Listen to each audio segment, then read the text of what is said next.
तैयार की जा रही है और किस उसूल के तहत ये दवा बॉडी में हमारे को देना चाहिए। ठीक है, स्टार्ट कर लीजिए। Principle of electrohomoeopathy, basic principle of electrohomoeopathy.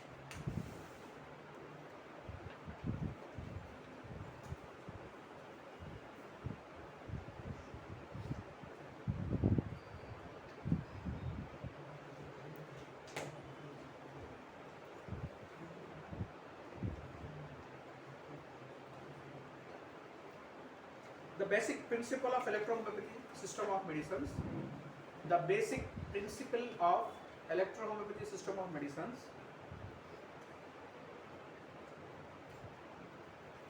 On that, the Dr. Mattei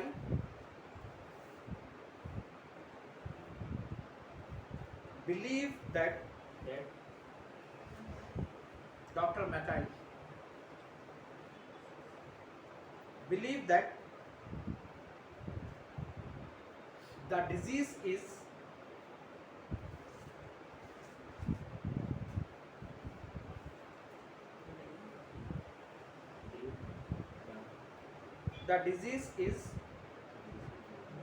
the variations of blood. VITATION. Disease is the variation. VITATION of blood and lymph, and the health is only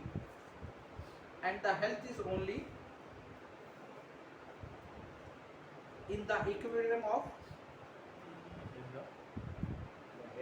the health is only in the equilibrium. EQUILIBRIUM.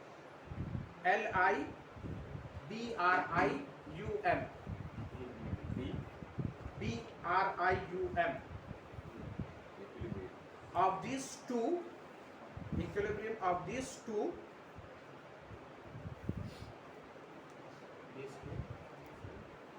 apostrophe commas में blood and lymph.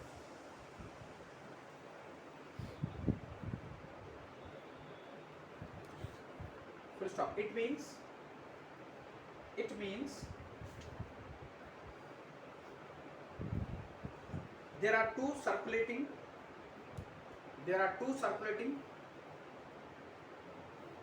substances in our body that are blood and lymph. There are two circulating substances in our body that are blood and lymph. Full stop. When out of these two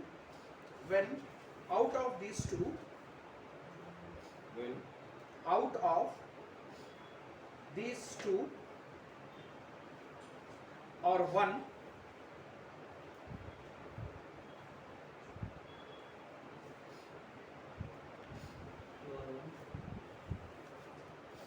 comma, these two become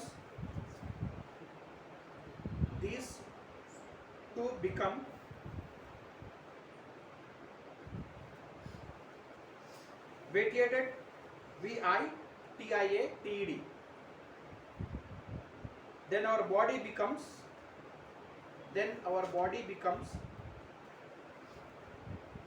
diseased.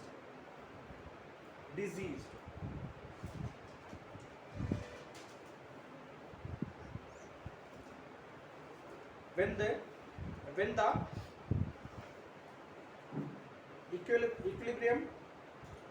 the equilibrium position of these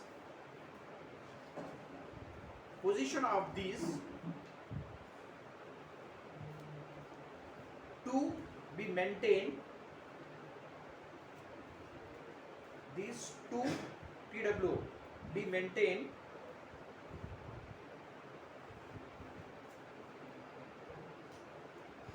for example health, IE will get health, maintain health.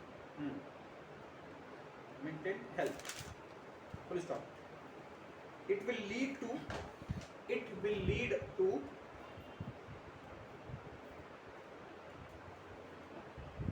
complete the health. HEL. Full stop. Complete the health. Full stop. Also these variations VITIATION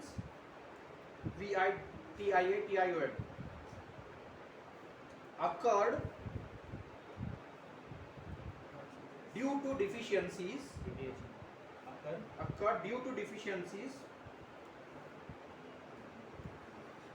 of certain unknown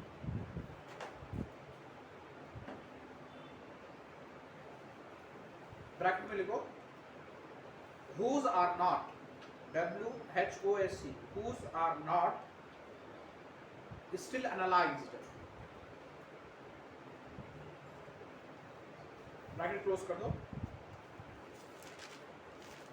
micro and macro MICRO MACRO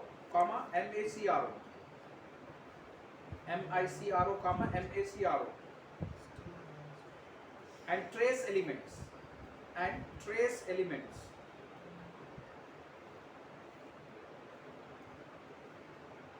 full stop.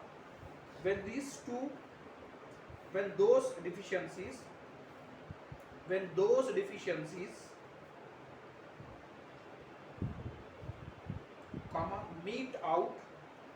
meet out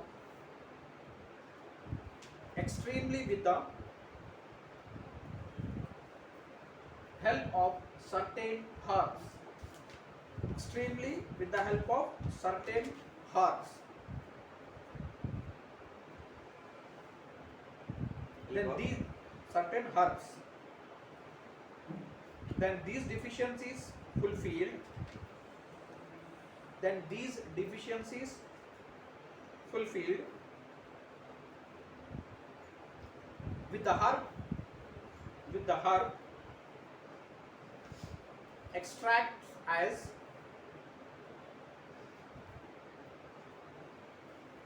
Mattei was well known about MATTEI. Dr. Mattei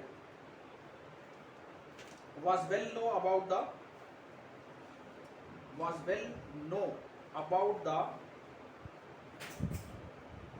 power of nature and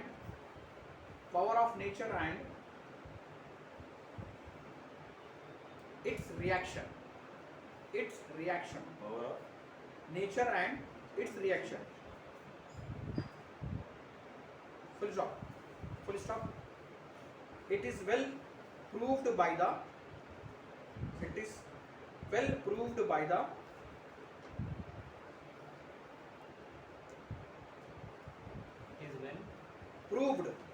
by the ancient healer ANCIENT HEALER healer ANCIENT healer HEALER who was better known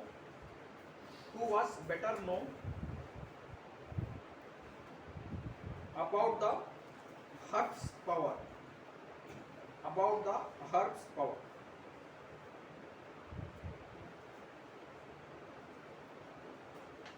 देखिए क्या बता रहा हूं मैं आपको basic principle of electrohomeopathic system of medicine में जैसा मैं आपको बताया ब्लड एंड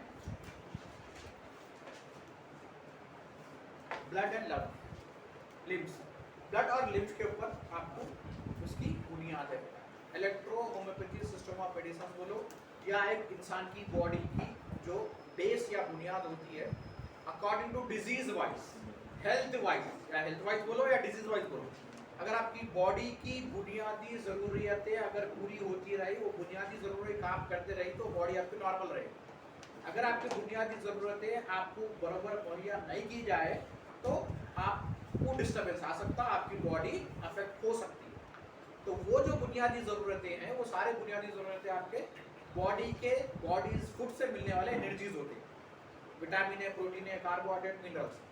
तो ये जो भी चीज़ आप बॉडी के अंदर फूड के तौर पे इस्तेमाल कर रहे हैं, एनर्जी के तौर पे इस्तेमाल कर रहे हैं या बॉडी के रिप्लेसमेंट के तौर पे इस्तेमाल कर रहे हैं, वो रिप्लेसमेंट आपको मिलेगा ब्लड एंड लिम्फ के अंदर। तो एक इंसान की चाहे डिजीज का आप बेस बोलो चाहे ट्रीटमेंट का बेस बोलो, वो होता है ब्लड और लिम्फ। और हमारे इलेक्ट्रोपैथी सिस्टम ऑफ मेडिसिन में हम ब्लड एंड लिम्फ को बेसिक बना के चल रहे हैं। तो इंसान के बॉडी में दो चीज रेगुलरली सर्कुलेट होते रहते हैं, ब्लड अपनी तरह सर्कुलेट होता है, लिम्फ अपनी तरह सर्कुलेट होता है। लिम्फ से निकलने वाले जितने भी मादे होते हैं, जो ट्रेस है, जो भी आपको फ्लूइड्स है, वो लिम्फ की शक्ल में आपको बॉडी के अंदर फ्लूइड की शक्ल में दौड़ते रहता, इम्यून सिस्टम्स को कंट्रोल करते रहता, इम्यून सिस्टम्स को आपको हेल्प करता रहता। ब्लड की शक्ल में मिलने वाले जितना भी लिक्विड होता है, ये आपकी बॉडी के अंदर एनर्जी को ट्रांसपोर्ट करने में मदद करता है। ठीक है, ब्लड का सर्कुलेशन बॉडी में क्यों है? For transferring of energy, energy को ट्रांसफर करना है। अब एनर्जीज कौन से है? ऑक्सीजन, फूड और वाटर। पानी के लिए भी ये व्हीकल का काम करेगा, ऑक्सीजन के लिए भी ये व्हीकल का काम करेगा, न्यूट्रिएंट्स के लिए भी ये व्हीकल का काम करेगा। इसी तरह से लिम्फ क्या है? इम्यून सिस्टम को डेवलप करने वाला है, सर्कुलेटिंग फ्लूइड्स होता है बॉडी का। ये दोनों मिलकर एक बॉडी को आपको बैलेंसिंग में लेके चलते हैं। इसकी और इसकी बैलेंसिंग एक जैसा होनी चाहिए। अगर कोई भी ऊपर नीचे हो गया, बैलेंस आपके हो गया। हार्मोनल इम्बैलेंसिंग हो गया तो इसके ऊपर इफेक्ट पड़ेगा, इसका इफेक्ट इसके ऊपर पड़ेगा। अगर ब्लड के अंदर किसी वजह से कोई सेल ज्यादा हो जाए या कम हो जाए तो इसकी इम्बैलेंसिंग हो जाएगी, इसका इफेक्ट लिम्फ पे पड़ेगा। तो ये दोनों की बैलेंसिंग हमारे को जरूरी है। अगर ये दोनों इक्विलिब्रियम के हिसाब से आपकी बॉडी में सर्कुलेट होते रहे, काम करते रहे, फंक्शनेबल एक्टिविटीज में रहे, इन्हें अपना ट्रांसपोर्ट सिस्टम बराबर काम करते रहा, इन्हें अपना मैन्युफैक्चरिंग इम्यून सिस्टम्स को मेंटेन करते रहा, बैलेंसिंग मेंटेन करते रहा, तो इधर से एनर्जीज पूरी बॉडी तक पहुंचेंगे, बॉडी के हर सेल्स एंड टिश्यूज तक एनर्जी मिलेगी और इसी के साथ साथ इसका प्रोटेक्टिव निजाम भी मिलेगा। तो बॉडी एक बैलेंसिंग में चलते रहती है, हेल्थी चलते रहती है। अगर ये बैलेंसिंग आपका नॉर्मल है तो आप हेल्थ। अगर ये बैलेंसिंग में कुछ भी ऊपर नीचे हो जाए, इसकी बैलेंसिंग किस पे बताया मैं? सेल्स पे। इसकी बैलेंसिंग किस पे है? हार्मोनल एक्टिविटीज के ऊपर है। बीमारी के लिए क्या बताया मैं? फिजिकली और ओरिजिनली बताया। फिजिकली हार्मोनल इम्बैलेंसिंग, पॉटलाफिट्री जरासिम। तो फिजिकली हार्मोनल इम्बैलेंसिंग कैच किसको हो गया? लिम्फ पे हो गया। अब ये ओरिजिन बॉडीज का एंट्री किसको हो गया? तो ये दो बैलेंस अगर है तो आपकी बॉडी नॉर्मल चल रही है। कोई भी अगर ये इम्बैलेंस होगा तो किसकी वजह से इम्बैलेंस हो रहा है? ओरिजिन बॉडी की वजह से, या फिर आपकी बॉडी में जो न्यूट्रिएंट्स है उसकी इम्बैलेंसिंग की वजह से, ये हार्मोनल इम्बैलेंसिंग की वजह से। या कम भी हो सकता है या बढ़ भी हो सकता है, दोनों कंडीशन नुकसानदेह। ये भी कम भी हो सकता है या बढ़ भी हो सकता है, दोनों कंडीशन नुकसानदेह। तो बेसिक प्रिंसिपल ऑफ डिजीज बोलो या बेसिक प्रिंसिपल ऑफ लाइफ बोलो या basic principle of electropathy system of medicine बोलो, that is blood and lymph. Okay, तो अगर आप ये चीज को बेसिक समझ गए, ट्रीटमेंट बहुत आसान हो गया। इसको नहीं समझे तो ट्रीटमेंट मुश्किल। डिजीज जो डायग्नोसिस है, जैसा आप पहले भी बताया, अभी बता रहा हूं आपको कि डॉक्टर्स का माने ट्रीटमेंट करने वाला नहीं कहलाता, बीमारी पहचानने वाला डॉक्टर कहलाता। The person who have diagnosis capacity is called doctor. The person who have treatment capacity is called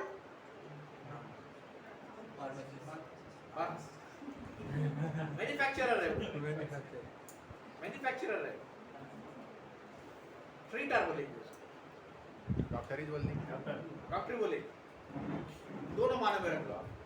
but actual जो मीनिंग ऑफ डॉक्टर की है, जो साइंस बताती है, साइंस ये बोलती है कि भाई आप डिजीज को पहचानने वाले की अगर उतनी सलाहियत उसमें है तो वो डॉक्टर कहलाए।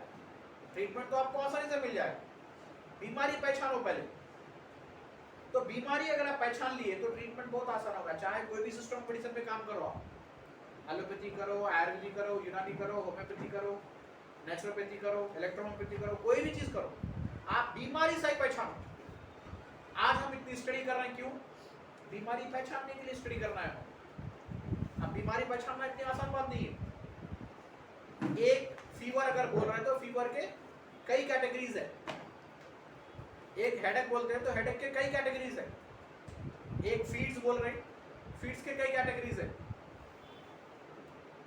तो इम्बैलेंसिंग की वजह से भी है और ग्रोथ की वजह से भी। तो यहां पर बीमारी पहचानने के लिए आपको पूरी बॉडी की स्टडी करना है। तो पूरी बॉडी के अंदर ये एक सिस्टम्स है। ब्लड एंड लिम्फ को आप अगर समझ जाते हो तो बेसिक सिंपल कॉन्सेप्ट ये समझ लो कि बीमारी आती क्यों? ब्लड एंड लिम्फ की वजह से आती। ब्लड की वजह से क्यों आती है भाई? तो ब्लड के अंदर दो चीज पाई जाती है, serum and plasma, liquid and solid form of blood. दो पार्ट अलग होते हैं खून के, लिक्विड अलग, सॉलिड अलग। लिक्विड में आपके बॉडी के सारे केमिकल कंपोजिशंस पाए जाते हैं, मिनरल्स होते हैं, और सॉलिड के अंदर आपके बॉडी के सेल्स पाए जाते हैं, आरबीसी, डब्ल्यूबीसी वगैरह। सेल्स भी ज्यादा हो जाए तब भी प्रॉब्लम इम्बैलेंसिंग हो जाएगी, केमिकल भी ज्यादा कम हो जाए तो भी इम्बैलेंसिंग हो जाएगी। इसका असर लिम्फ पे पड़ता है।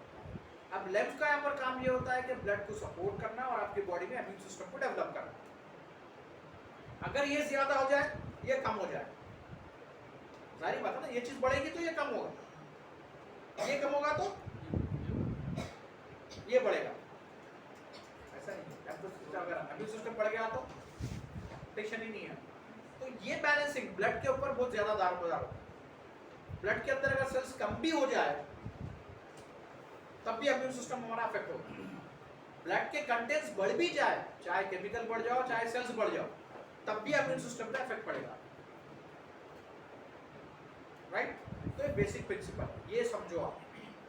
खून के जैसे इंसान बीमार पड़ता, बोला क्यों पड़ता? सेल्स बढ़ जाने की वजह से होता है। सेल्स क्यों बढ़ती? क्वेश्चंस तो करो आप लोग। किधर क्यों प्रॉब्लम आ रही है बताइए? सेल्स बढ़ गए बोल रहे हैं, क्यों बढ़ रहे हैं सेल्स?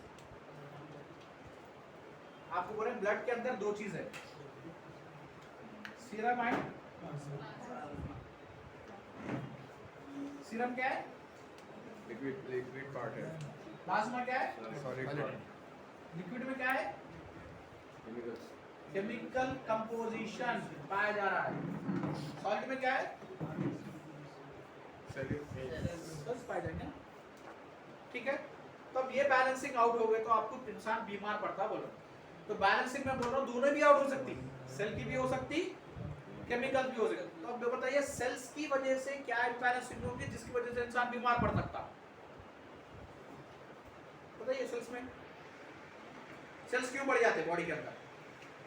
सेल्स में आरबीसी है, सेल्स में आरबीसी है और डब्ल्यूबीसी है, वो एक डाउन और प्लेटलेट्स है। सेल्स में तीन सेल्स आपको ब्लड के अंदर इंपॉर्टेंट सेल्स है, आरबीसी, डब्ल्यूबीसी और प्लेटलेट्स। आरबीसी का काम क्या है? आपकी बॉडी के अंदर ट्रांसपोर्टिंग सिस्टम का काम करना है। किस चीज की ट्रांसपोर्ट करना है उसको? ऑक्सीजन, पानी से, ग़िज़ा से और एयर से मिलने वाली एनर्जीज को आपके बॉडी के सर के बाल से लेकर पैर के नाखून तक के सेल्स को एनर्जी की जरूरत होती है। तो पैर का नाखून को एनर्जी की जरूरत है तो जो ना हार्ट में जाके या पेट में जाके एनर्जीज नहीं ले सकता। सर के बाल के जो ना सेल्स को भी आपको एनर्जी की जरूरत है, पेट में जाके लिखना उन्हें। तो ट्रांसपोर्ट सिस्टम काम करके उसकी बॉडी में जहां पर है वहां पर सप्लाई कर दे रहा है। आप जहां पर है वहीं रहो, अपना काम करते रहो, आपको एनर्जी पहुंच जाएगी। तो ट्रांसपोर्ट सिस्टम का काम कर रहा है कौन? आरबीसी। डब्ल्यूबीसी क्या काम कर रहा है? फाइट कर रहा है, किससे फाइट कर रहा है? पैथोजन बॉडी से फाइट कर रहा है। प्लेटलेट्स क्या काम कर रहा है? क्लॉटिंग को जो खून का जो रास्ता है, ट्रांसपोर्ट सिस्टम का जो रास्ता है, उसको सुकड़ने से रोकेगा, खून को जमने से रोकेगा। लिक्विड फॉर्म में रखने का तो आपको आसानी से उसमें तीरते हुए कोई भी चीज चले आएगी। एक झील है यानी एक बॉडी है, बॉडी में नॉर्मल पानी है, कूद के तीर सकते हैं आप। बर्फ जम गया तो सर फुट गया, अटैक मार देगी। तो फंस जाते जाके अंदर बर्फ के अंदर। तो पानी को पानी के अंदर रखने के लिए जैसा कोशिश होती है वैसी ब्लड को ब्लड लिक्विड में रखने के लिए प्लेटलेट्स काम करते हैं। तो अब यहाँ पर दो चीज है, 3 सेल्स है बोल रहे हैं। आरबीसी बढ़ेगा या कम होगा? आरबीसी बढ़ जाएंगे या कम होंगे? कम होते बढ़ते तो नहीं, तो बढ़ गए तो स्ट्रांग ही रहेगा, जितना बढ़ेगा उतना काम करेगा। बढ़ते तो नहीं, कम ही होगा। डब्ल्यूबीसी है बढ़ते ये बढ़ते भी कम भी और होते कम भी होते। बढ़ते क्यों? ज्यादा पुलिस वाले बढ़ाना पड़ता है। बढ़ते इसलिए डिजीज पे हावी होने के लिए। अगर हमारी बॉडी के अंदर डब्ल्यूबीसी अगर डिजीज पे हावी है तो डब्ल्यूबीसी बढ़े हुए दिखाई। और आप ये सोच सकते हैं कि भाई हमारी बॉडी में कोई बैक्टीरिया वायरस आ गया जिसकी वजह से डब्ल्यूबीसी बढ़ गए, नेचुरली काम होते रह रहा। अगर डब्ल्यूबीसी कम हो गए तो डिजीज हमारे ऊपर हावी हो गया, डिजीज हमारे ऊपर हावी हो गया। डब्ल्यूबीसी बढ़ेगा ना तो डब्ल्यूबीसी डिजीज पे हावी है, दोनों कंडीशन में बीमार है मरीज। पैथोजन तो आ गया, उसको मारने के लिए भी क्वांटिटी बढ़ ली, तब भी हमारी बॉडी में सर्कुलेशन तेज होगा, नुकसान पहुंचेगा। अगर डब्ल्यूबीसी कम हो गए तो डिजीज हावी हो, दोनों कंडीशन भी ट्रीट करने के लिए प्लेटलेट्स कम भी हो सकते हैं, बढ़ भी सकते। इसका भी दायरा होगा डब्ल्यूबीसी के ऊपर डिपेंड करता है, बैक्टीरिया के ऊपर डिपेंड करता है और हमारे केमिकल कंपोजिशन पर डिपेंड करता है। तो यहाँ पर इंसान ऐसा बीमार होगा, ये समझ सकते हैं। सीरम की हद तक तो प्लाज्मा की हद तक सेल्यूलर डिस्टर्ब होता है। केमिकल सीरम की हद तक क्या चीज है? इम्बैलेंस होता है, कम ज्यादा। अब जो मिनरल्स हमारे बॉडी से अगर Nutrients. सीरम है, पोटाशियम है, मैग्नीशियम है, क्लोरीन है, जिंक है, कॉपर है, कैल्शियम है, ये सारे जितने लिक्विड्स हमारे कंपोनेंट्स जो हम ट्रेस कर रहे हैं उसकी इम्बैलेंसिंग हो सकती है। जैसा हम इससे पहले बताया, एक कंडीशन पेशेंट का ऐसा आता है जो टोटली कोमा की हालत में रहता है, आप पूरा वाइटल से चेक करें नॉर्मल है उसका, फिर भी पेशेंट कोमा में। पेशेंट कोमा में होने की वजह क्या है? कोई एक वाइटल सेल एब्नॉर्मल हो जाता है या वाइटल सेल की पूरी का पूरा वाइटल सेल नॉर्मल है, बट पेशेंट कोमा में। केमिकल इम्बैलेंस तब केमिकल इम्बैलेंसिंग हो जाएगी, यानी कि उसका serum liquid part of the blood का वो इम्बैलेंस हो जाता है, कम हो जाता है, एब्सोल्युटली गिर जाता है।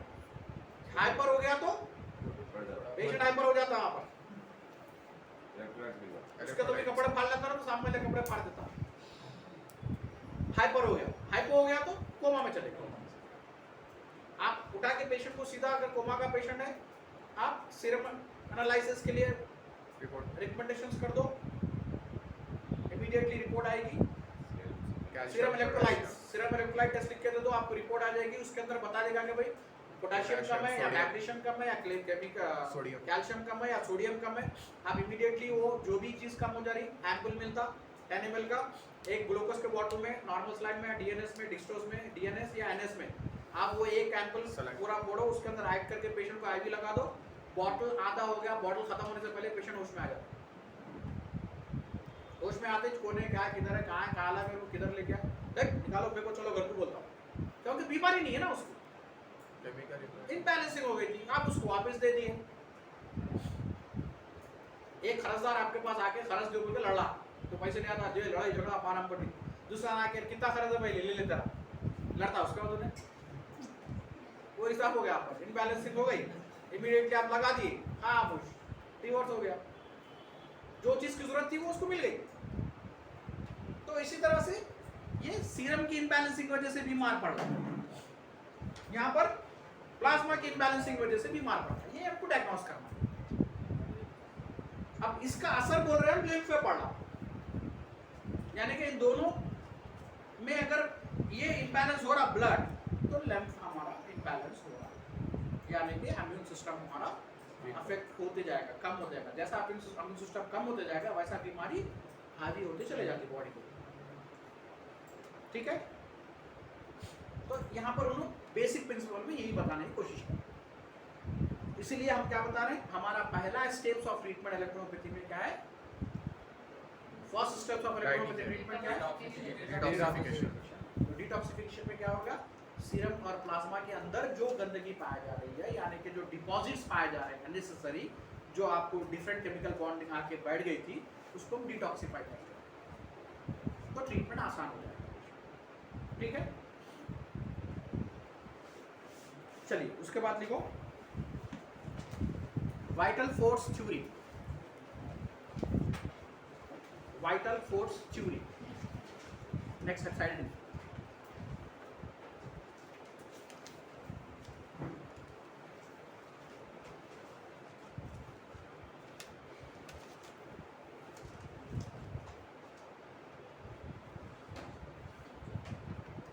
वाइटल फोर्स, वाइटल फोर्स के माने क्या है? प्रकृति में फोर्स की भी एक वो है, वाइट स्प्रिंग में वाइटल फोर्स, ताकत है। स्पिरिचुअल है हाँ अपनी मेन फोर्स जो है ताकत Power. इम्पोर्टेंट अब स्पिरिट की वर्किंग पावर एक फाइट मार के दीवार टूट जा रही, इसको वाइटल फोर्स बोलेंगे मैंने। नहीं जो जरूरी फोर्स है नहीं नहीं वाइटल ऑर्गन्स का जो वर्किंग पावर है सिंपल वाइटल फोर्स किसको बोलेंगे? ऐसा होगा, ऐसा रहा तो आप ताकत, फोर्स तो ताकत हो, वाइटल यानी इम्पोर्टेंट इम्पोर्टेंट ताकत। क्या जरूरी इंसान के बॉडी का वाइटल फोर्स का मतलब क्या होता है? जिस्म की अंदरूनी ताकत, अंदरूनी ताकत जिसका मुराद है आपको इम्यून सिस्टम से।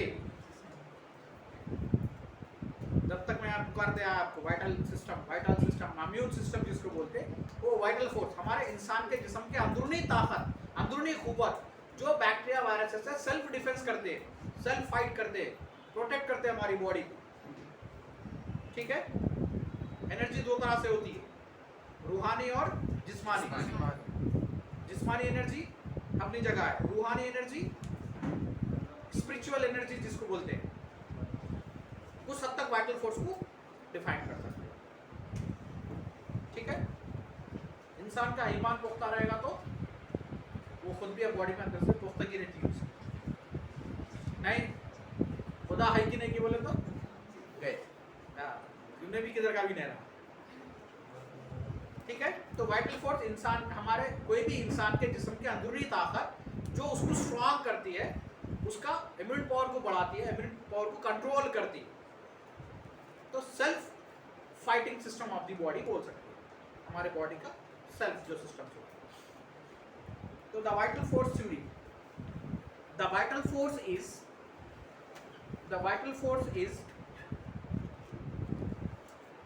an energy that the vital force is an energy that gives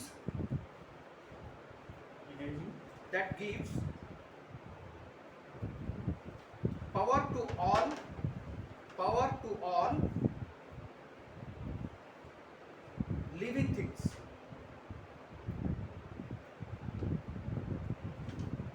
to self heal HEAL, or to preserve life by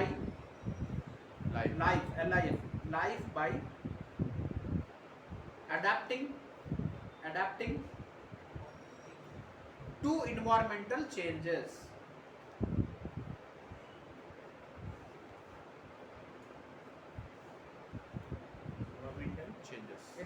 सब मिसाल के तौर पे वाइटल एनर्जी हमारे जिस्म की एक ऐसी ताकत होती है जो हर किस्म के इन्वायरमेंटल कंडीशंस को एक्सेप्ट कर लेती है। जैसा मिसाल के तौर पे अगर मेरा वाइटल फोर्स अच्छा रहा, जिस्मानी अंदरूनी ताकत अच्छी रही, तो मैं किसी सर्द मुकाम पे चले गया तो वहाँ का कंडीशन बर्दाश्त कर सकता हूँ, सडन बीमार नहीं पड़ जाता, बहुत ही जो ना कूल वेदर में चले गए। पास जगह पे क्या होता, हाई ह्यूमिडिटी पावर के ऊपर जगह पे चले जाता, या पास जगह पे क्या होता है, वेल पॉल्यूटेड, ज्यादा पॉल्यूशन वाले एरियाज में चले जाता। तो ऐसे कंडीशंस में मेरा अगर वाइटल पावर अच्छा रहा तो वो ऑर्गन्स को एनर्जी देते हुए उन्हें मेंटेन कर लेता, ऐसे कंडीशन को अडेप्ट कर लेता। चलो भाई मेंटेन कर लेंगे। अगर मेरी बॉडी में वाइटल कमजोर रहा तो थोड़ी सी भी सर्दी मेरे ऊपर आ जाए तो मैं कोल्ड अटैक में पड़ जाता हूँ। सर्दी बुखार जुकाम छींका खांसी शुरू हो जाती है।